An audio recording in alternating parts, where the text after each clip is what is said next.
네, 시장을 섭렵한 네로라 하는 베테랑에게 한 수 배워보는 시간입니다. 신의 한 수, MTNW 김동섭 어드바이저 나와 계십니다. 안녕하세요. 네, 안녕하세요. 네, 위원님, 시장 어떻게 보고 계신지 궁금합니다. 일단 수요일, 목요일 시장의 분위기가 좋았다가 오늘은 좀 숨고르기 들어간 건가요? 어떻게 보세요? 일단 미국 시장이든 우리나라 시장이든 이슈가 없어요, 이슈가.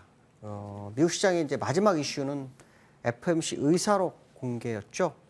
그거에 의해서 뭐 또 시장은 12월 되면 뭐 산타랠리가 있을까? 뭐 이런 생각도 할 수 있겠죠. FOMC 의사록 공개가 됐어요. 공개가 됐는데 이 내용은 다른 거 없죠. 긴축 속도를 약간 조절하겠다. 그렇죠? 그러나 금리 인상은 지속할 거다. 두 가지 이슈가 같이 있는 거죠.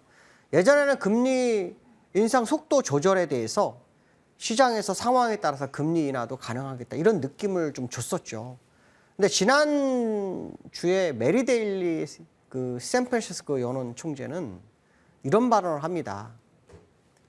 자이언트 스텝이든 빅 스텝이든 아직도 테이블 위에서 내려놓기에는 이르다라는 표현을 합니다. 무슨 말이냐면 금리 속도 조절에 대한 얘기가 나왔는데 시장에서 얘기가 달라지는 상황이 조금 나왔어요. 그 과정 속에서 FOMC 의사를 통해서 금리 속도 조절에 대한 어떤 명문화된 내용이 나왔다. 이 정도가 시장의 의사 모습인데요.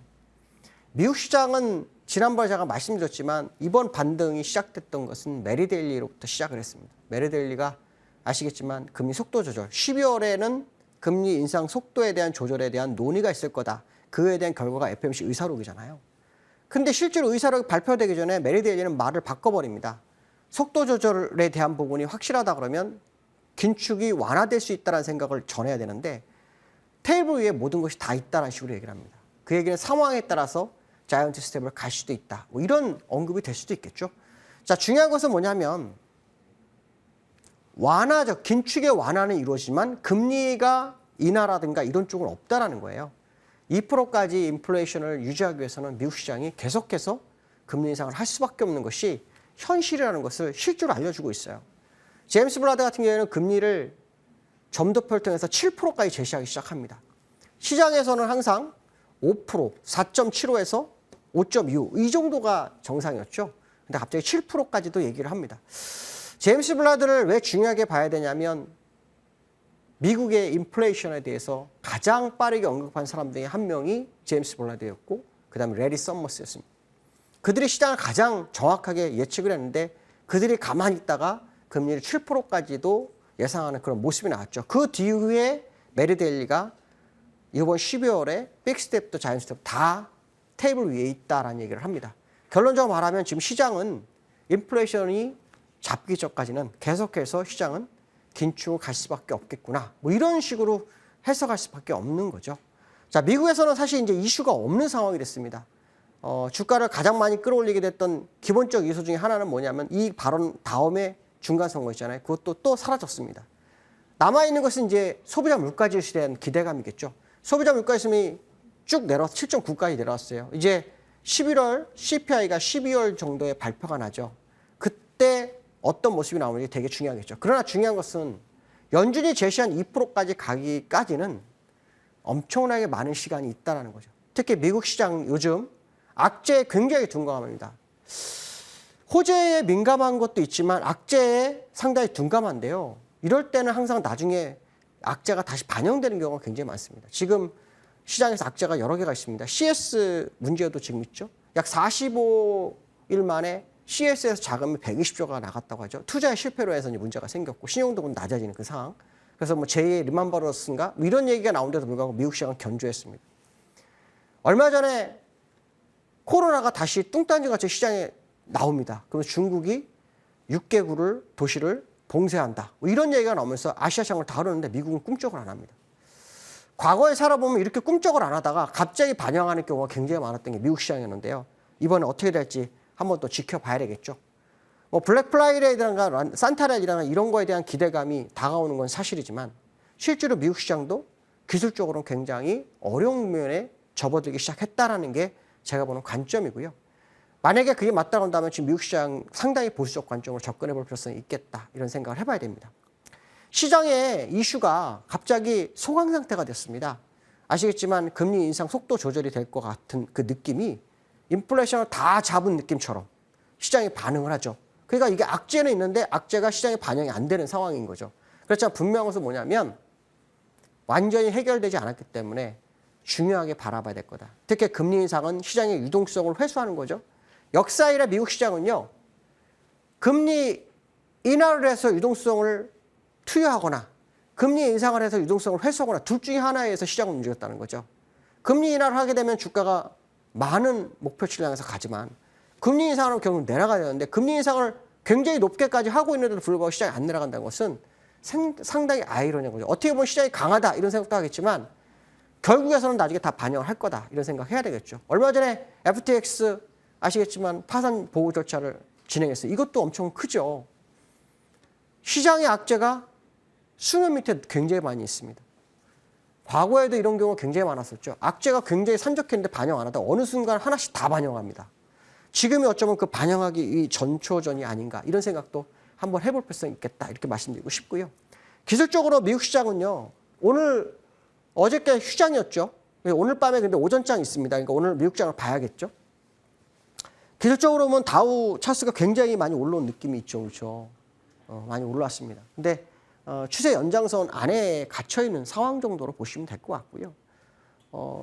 지금 미국 시장이 이렇게 견디는 이유를 잘 알 수 없습니다. 사실은. 근데 여기서 끌어올렸던 재료, 그 다음에 여기서 끌어올렸던 재료는 다 없어졌고 마지막으로 더 크게 끌어올렸던 재료 하나가 CPI거든요. 그래서 11월 CPI가 발표된 10월 10일까지 시장이 버틸지는 봐야 되겠지만 그렇지 못하다 그러면 시장이 흔들릴 수 있는 공산을 좀 열어두고 보시는 것도 나쁘지 않겠다. 저는 상당히 보수적 접근이 필요하다라는 것을 말씀드리고 싶고요. 두 번째 나스닥인데요. 나스닥은 다우하고 차트가 굉장히 다르요. 아까 그는 일봉 차트였고 이건 월봉 차트인데요. 월봉으로는 일목균형표상 후행 스팬이 나오질 못하고 있어요. 이런 경우는 보통 후행 스팬이 이렇게 오거든요. 그러니까 결론적으로 말하면 주가가 일정 박스권 내지 하단으로 내려갈 확률이 나스닥은 굉장히 큰 상황이다라는 거죠. 특히 비트코인이 굉장히 어려워지게 되면 나스닥 기술주들이 어렵죠. 그러니까 비트코인 지금 2천만 원대 초반에 지금 있죠. 2,200만 원 정도.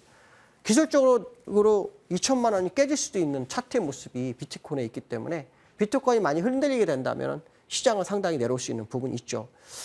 특히 기술적으로 지난주에 제가 말씀드린 것 중에 하나가 뭐냐면 이 일목균형표라는 것은 조정을 들 때 이 양운을 뚫고 내려오게 돼 있어요. 양운을 뚫고 내려와서 요 하락폭만큼 하단에서 하락을 하는 게 정상이거든요. 결론적으로 말하면 지금 나스닥이든 다우든 조정다운 조정은 단 한 번도 준 적이 없다라는 겁니다. 그럼 굉장히 강해서 그럴까요? 아니에요. 양운과 가까워지는 뭔데 양운의 구름의 모습이 되게 중요하거든요. 구름의 모습이 두꺼워진다는 얘기는 조정이 점점 다가오고 있다는 걸 의미하고 있어요. 과거의 사례는 구름이 두껍지 않고 얇게 올라갔잖아요. 이게 두껍게 되기 시작했다는 것은 이제 매물이 충만해진 상황이죠. 상황에 따라 언제든지 밀어낼 수 있는 그런 시장의 모습이 나스닥에 나타나기 시작했다. 뭐 이런 생각을 해봐야 될 것 같고요. 어저께 금통위가 있었습니다. 어저께 금통위가 있어서 금리 인상을 0.25를 진행했죠. 시장 예상치대로였어요. 지난번에 제가 이런 말씀 드렸죠. 금통위에서 소수 의견이 나오게 되면 그 다음번 회의 때 늦어도 그 두 번째 회의 때는 그 소수 의견을 따라간다. 그 얘기를 말씀드렸습니다. 그 당시 0.25% 금리 인상 얘기를 했었죠. 근데 지금 역시 0.25를 했어요. 뭐 내용은 뭐 외부적인 금융 사건보다는 국내적인 금융 문제로 인해서 일단 적절하게 올리는 게 맞다. 미국과의 금리 차는 일단 접어주고 일단 우리의 마이웨이를 간다. 이런 생각인데요. 그로 인해서 이제 환율은 또 뚝 떨어졌어요. 금리 0.25를 올리면서 환율이 굉장히 많이 떨어지면서 환율이 지금 1324원까지 밀린 상황이에요. 누군가는 환율을 지금 정부 입장에서 환율을 좀 밑으로 더 갈수록 더 유리하죠. 왜냐하면 무역 수지라든가 이런 게 필요한 거기에서는 환율이 되게 중요하니까요. 근데 이 환율이 기술적으로 목표치를 채우지 못해서 이게 좀 불안합니다. 원래 목표치를 채우지 못하게 되면 결국은 가게 이게 지금 월봉이에요. 월봉 장대음봉 나왔죠. 지난번 양봉 나왔었던 걸 다 메웠어요. 그죠? 다 나왔습니다. 아랫꼬리가 여기 생긴 상태잖아요. 아랫꼬리가 얼마나 길어질까의 싸움이죠. 저는 아랫꼬리가 길어질 확률을 여러분 다음 주까지 아직 3거래일이 남아있어서 좀 더 지켜보셔야 됩니다. 왜냐하면 요즘 환율이 2,30원 움직이는 건 1도 아닌 그런 상황이죠. 물론 우리나라에서 금통위에서 금리 인상 올해 다 끝났지만 미국에서는 FOMC가 한 번 더 남았잖아요. 12월에. 그래서 12월에 만약에 미국이 정말 금리 인상을 빅스텝을 하더라도 일단 환율에는 상당히 영향을 미치지 않느냐. 미국의 금리가 올라가면 올라갈수록 우리나라 금리 차가 벌어지기 때문에 우리나라의 투자 자금이 해외로 나갈 확률이 더 높아지죠. 그럼 당연히 환율은 올라갈 수밖에 없습니다. 미국이 만약에 FMC에서 금리를 내린다면 우리나라 돈이 더 들어와서 환율이 더 내려가겠죠. 문제는 뭐냐면 미국이 금리 인하를 할 상황은 아니라는 거죠. 결론적으로 말하면 지금 내려온 것은 어떻게 보면 좀 과하게 내려온 상황이 굉장히 높은 게 아닐까 이런 생각이 많이 들고 있고요. 아랫꼬리가 아마 생길지를 보셔야 될 것 같습니다. 특히 기술적으로 접근해 본다면 기술적으로 일봉을 보시면요. 갭상승이 여기서 5개가 있던 거를 이번에 내려오면 싹 다 메워줬고요. 내려오면서 갭하락이 4개가 나왔다가 요번에 4개를 메워주고 다시 내려온 4개가 다시 나왔어요. 하락을 할 때는 갭하락이 없이 하는 게 정석입니다. 그래서 아마도 다시 갭상승이 갭하락을 메워주는 상황으로 아마 시장이 흘러갈 확률을 좀 열어두고 보실 필요성이 있죠. 그렇기 때문에 지금 여기에서 아마 싸움을 하는 과정. 일반적으로 제가 아까 말씀드렸지만 나스닥도 얘기했죠. 주가를 할 때 양으로 뚫고 내려오고 구름의 모양에 따라 달라진다고 말씀드렸죠. 구름의 모양이 여기는 아주 얇게 올라지만 여기는 두터워지잖아요. 그렇죠? 똑같은 차트죠. 나스닥이나 달러나. 차트는 똑같아요. 그러면 지금 나오는 의문이잖아요. 그럼 결국 의문을 향해서 가는 거거든요. 결론적으로 말하면 지금 현재 이게 내려온 게 정상적일 수도 있지만 비정상적일 수도 있는 상황이고요.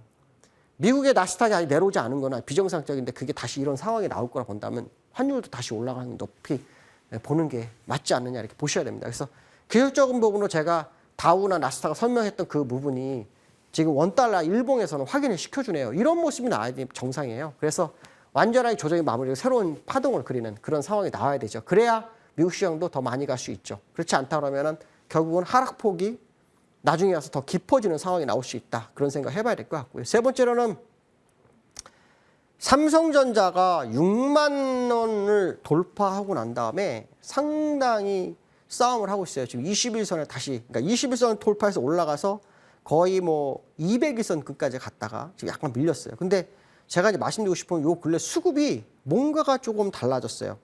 수급을 좀 보시면 기관이 사는 물량이 약 10만 주, 5만 주, 4만, 14만 주잖아요. 외국인도 지금 보시면은 10만 주대, 20만 주대 거래가 돼요. 그러니까 갑자기 거래량이 요 며칠 한 일주일 전부터 확연히 이상해졌어요. 왜냐하면 지금 주가가 여기서 끌어올릴 때 삼성전자 모습을 보시면 대량 거래량을 많이 외국인이 몇백만 주씩 사면서 올렸는데 갑자기 여기서부터 거래량이 없어요. 거래량이 없는 굉장히 특이한 케이스거든요. 삼성전자는 왜 거래량이 없으면 안 되죠? 주식이 65억 주잖아요. 65억 주인데 단 10만 주, 막 15만 주가 주가를 아래 위로 1, 2%씩 움직이고 있는 상황이에요. 그 얘기는 뭐냐면 수급 공백이 굉장히 큰 상황이 삼성전자에 연출되고 있는 상황이라는 거죠. 재료가 없어서 그럴 수도 있다는 얘기예요. 결론적으로 말하면 지난번에 갭상승이 있었던 이 지역이 5만 원대를 회귀하기 위한 상황일 확률도 열어두고 보셔야 되는 거예요. 물론 지금 이 상황이 여기서부터 올라온 사람 외국인이 또 매수가 있지 않습니까? 라고 저에게 물어볼 수도 있어요. 근데 그거는 상관이 없어요. 왜냐하면 과거에 외국인이 여기서 매도를 엄청나게 했는데도 불구하고 그거에 3분의 1도 안 되는 금액으로 제자리까지 갖다 놨으니까요. 그러니까 그걸 따져서는 안 되는 거죠. 다만 중요한 게 뭐냐면 수급의 변화가 일주일 전부터 갑자기 싹 바뀌었다는 거예요. 그 싹 바뀐 모습이 지금 현재 시장을 누르고 있는 거예요. 거래량도 없이. 밑에서부터 엄청난 거래량 끌어왔으면 위에서도 웬만큼 거래량으로 받쳐줘야 되거든요. 그렇지 못하다는 것은 이 시장, 이 종목이 굉장히 부담으로 다가오는 상황이 아니겠느냐 이런 생각을 한번 해볼 수 있는 수급 동향이다. 그래서 삼성전자가 지금 현재 보시면 그 20일 싸움을 하고 있어요. 오늘 장중 저점이 6만 800원 정도 되는데요. 한 6만 500원 정도 무너지게 되면 아주 가파르게 밀릴 수도 있다는 생각 한번 해보시면서 접근해 보는 것도 좋겠다 이 말씀 드리고 싶고요. 그다음에 코스피가 제가 지난주에 금요일날 이런 얘기를 했어요. 반등이 종료된 것 같다. 근데 그 이후에 주가가 이렇게 좀 내리더니 이번 주 수목에 올라왔어요. 올라왔는데 여기가 어떤 자리냐에 대한 싸움이 되겠죠. 저는 반등 종료에 대한 부분을 여전히 유효하다라고 보고 있고요. 물론 지금 5일선 위로 캔들이 이틀 연속 올라왔으니까 이제 아랫꼬리 맨 저점이 다음 주 월화가 빠져나가게 돼요. 그래서 5일선이 우상이라고 틀 수는 있어요. 틀 수는 있는데 아까 말씀한 삼성전자의 수급도 마찬가지고 현재 선물 수급도 마찬가지고 돌아오는 만기가 쿼드로블인데 누적 순매도의 외국인 매도가 있기 때문에 주가가 바운딩으로 튀어서 올라가기는 정말 만만치 않은 시장의 현재 모습이 있다는 거죠. 그래서 지금 2,400에서 싸움을 엄청나게 많이 하죠. 2,400. 2,400에서 하방 경직성이 나오나에 대한 부분인데요. 문제는 뭐냐면 삼성전자는 수급에 의해서 약간 변화가 생겼지만 코스피 전체로는요. 이슈가 없어요. 시장을 이끌어가기 위해서는 아주 큰 이슈가 나와야 되거든요. 아니면 악재의 큰 이슈가 사라지든가요. 둘 중에 하나가 돼야 돼요. 근데 지금 아시겠지만 큰 이슈라는 것은 금리 인하 정도 외에는 없어야 돼요. 그거 외에는 없어요. 근데 우리나라 시장 어떤 상황이죠? 금리 인하 같은 건 할 수는 없는 상황이잖아요. 특히 이번에 주가 올리면서 부양책이 몇 가지가 있었어요. 거래세를 인하하겠다. 그다음에 주식 양도소득세를 인하하겠다.